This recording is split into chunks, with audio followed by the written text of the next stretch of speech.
grid. Let's navigate to the grid section. Now scroll down to how it works. This explains that Bootstrap uses 6 responsive breakpoints and each row is divided into 12 columns. The exact breakpoints are available below under grid options. Let's scroll back up to the example. A grid layout starts with a container which gives your content proper alignment and spacing.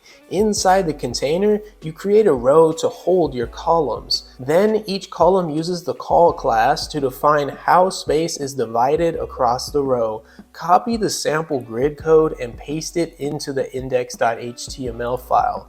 Once that's done, you'll see 3 columns appear in the browser. To make things clear, let's add a red background to each column by applying the bg-danger class to every element with the call class.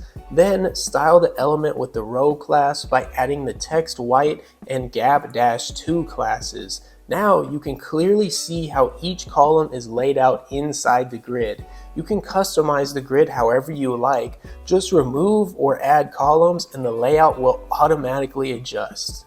Watch the full video now. Link on screen and in the description.